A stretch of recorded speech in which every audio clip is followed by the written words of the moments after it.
Hello friends, मैं Abhishek Joshi, electrical engineering black group of companies. दोस्तों, आज हम लोग बात करेंगे इलेक्ट्रिकल सिस्टम में यूज़ होने वाले न्यूट्रल के सोर्स पॉइंट के बारे में। आज मैं आपको बताऊंगा कि हम लोग घरों में, हमारे कमर्शियल सिस्टम में जो सिंगल फेज सिस्टम यूज़ करते हैं, फेज और न्यूट्रल का कॉम्बिनेशन जो हम लोग यूज़ करते हैं, इंडस्ट्रियल सेटअप में भी न्यूट्रल का हम लोग यूज़ करते हैं। इस न्यूट्रल का बेसिकली सोर्स पॉइंट क्या होता है। अगर कोई आपसे इंटरव्यू में यही पूछ ले कि जो न्यूट्रल हम लोग यूज़ कर रहे हैं, चाहे आप इंडस्ट्रियल सेटअप की बात करिए या डोमेस्टिक सेटअप की बात करिए, इसका सोर्स पॉइंट क्या होता है, न्यूट्रल का ये पूरा कॉन्सेप्ट काम कैसे करता है, तो इसको आज हम लोग टू द पॉइंट शॉर्ट में समझने की कोशिश करेंगे। तो दोस्तों, बिना टाइम वेस्ट किए शुरू करते हैं। दोस्तों, जब हम लोग ट्रांसमिशन सिस्टम के बारे में बात करते हैं तो ट्रांसमिशन सिस्टम में 3 फेज 3 वायर सिस्टम का यूज़ होता है। इसका मतलब ये है कि ट्रांसमिशन सिस्टम में हमें न्यूट्रल की रिक्वायरमेंट रहती ही नहीं है, और यही रीज़न है कि ट्रांसमिशन सिस्टम में हम लोग 3 फेज 3 वायर सिस्टम का यूज़ करते हैं। पर जब आप डिस्ट्रीब्यूशन नेटवर्क के बारे में बात करेंगे, जब आप डिस्ट्रीब्यूशन सिस्टम के बारे में बात करेंगे, तो वहाँ पर 3 फेज 4 वायर सिस्टम का यूज़ किया जाता है। इसके पीछे का रीज़न ये है कि जब डिस्ट्रीब्यूशन नेटवर्क की बात होती है तो वहाँ पर न्यूट्रल का रोल प्ले होने लगता है, न्यूट्रल की रिक्वायरमेंट अब लगने लगती है, और यही रीज़न है कि डिस्ट्रीब्यूशन सेटअप में हम लोग 3 फेज 4 वायर सिस्टम का यूज़ करते हैं। पर यहाँ दोस्तों सवाल ये आता है कि सबसे पहले तो ट्रांसमिशन होता है, ट्रांसमिशन के बाद फिर डिस्ट्रीब्यूशन किया जाता है।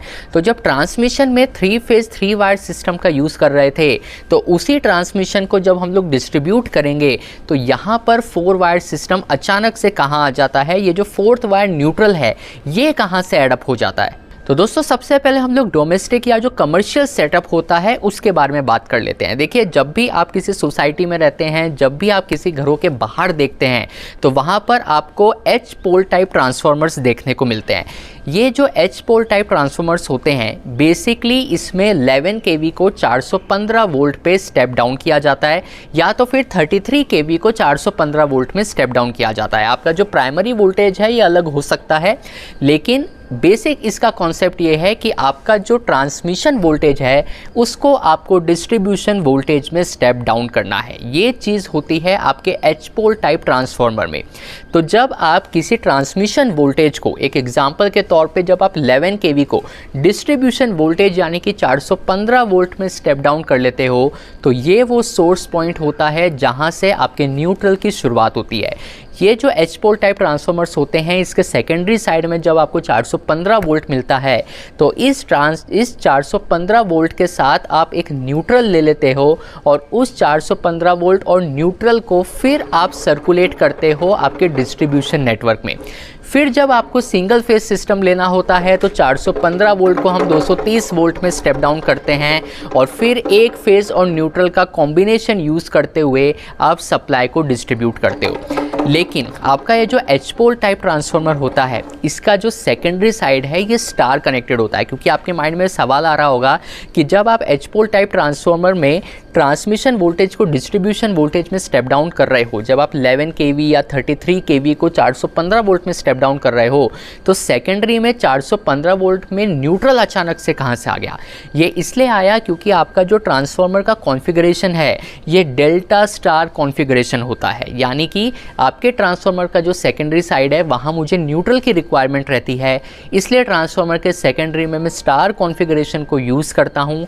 स्टार कॉन्फ़िगरेशन में हमारे स्टार का जो कॉमन पॉइंट होता है उसको हम कंसिडर करते हैं एज ए न्यूट्रल, ये आप सबको पता है। तो ये जो है आपका ट्रांसफार्मर का एच पोल टाइप जो ट्रांसफार्मर्स होते हैं, इसका जो सेकेंडरी साइड है ये एक स्टार्टिंग सोर्स पॉइंट होता है आपके न्यूट्रल डिस्ट्रीब्यूशन के लिए। अब दोस्तों, हम लोग बात करते हैं इंडस्ट्रियल सेटअप के बारे में कि इंडस्ट्रीज़ में भी तो हमें न्यूट्रल की रिक्वायरमेंट होती है। इंडस्ट्रीज़ में भी बहुत जगह सिंगल फेज सॉकेट होते हैं, सिंगल फेज की यूटिलिटी सप्लाई होती है, बाकी एप्लीकेशन के लिए भी आपको न्यूट्रल की रिक्वायरमेंट होती है। तो वहाँ न्यूट्रल कहाँ आ रहा है, क्योंकि इंडस्ट्री के अंदर तो कहीं एच पोल टाइप ट्रांसफार्मर लगानी है। तो देखिए, इंडस्ट्री में हमारे जो डिस्ट्रीब्यूशन ट्रांसफार्मर्स होते हैं, जो बेसिकली 11 kV को 415 वोल्ट में स्टेप डाउन कर रहे होते हैं, ये जो ट्रांसफार्मर होते हैं ये डेल्टा स्टार कॉन्फ़िगरेशन के होते हैं। मेन कंडीशन ये है कि आपको सेकेंडरी साइड में स्टार कॉन्फ़िगरेशन ही चाहिए, क्योंकि सेकेंडरी साइड में आपको डिस्ट्रीब्यूशन वोल्टेज मिलने वाला है और डिस्ट्रीब्यूशन के लिए आपको न्यूट्रल की रिक्वायरमेंट पड़ने वाली है। तो जहाँ भी डिस्ट्रीब्यूशन की बात आएगी वहाँ स्टार कॉन्फ़िगरेशन की ही बात होगी, क्योंकि स्टार कॉन्फ़िगरेशन में ही हम उस स्टार के कॉमन पॉइंट को एज ए न्यूट्रल यूज़ कर पाएंगे। यही रीज़न है कि जब डिस्ट्रीब्यूशन होता है तो 3 फेज़ 4 वायर सिस्टम हम लोग यूज़ कर पाते हैं, क्योंकि डिस्ट्रीब्यूशन में हमें स्टार कॉन्फ़िगरेशन यूज़ करने को मिल जाता है। तो दोस्तों, इंटरव्यू में कोई भी आपसे पूछे कि न्यूट्रल का सोर्स पॉइंट कहाँ से होता है, या फिर स्टार कॉन्फ़िगरेशन सेकेंडरी में क्यों यूज़ करते हैं, न्यूट्रल पॉइंट कौन से ट्रांसफार्मर के कॉन्फ़िगरेशन से निकालेंगे, सवाल किसी भी तरीके से आ सकते हैं, पर इसका जो कोर कॉन्सेप्ट होगा वो यही होगा। ये वीडियो अगर आपको पसंद आया हो तो चैनल को सब्सक्राइब कीजिएगा और अपने दोस्तों से भी इसे शेयर करिएगा। मैं आपसे मिलता हूँ अगले हफ्ते ऐसे एक इंटरेस्टिंग टॉपिक के साथ। तब तक अपना ध्यान रखिए। Good bye.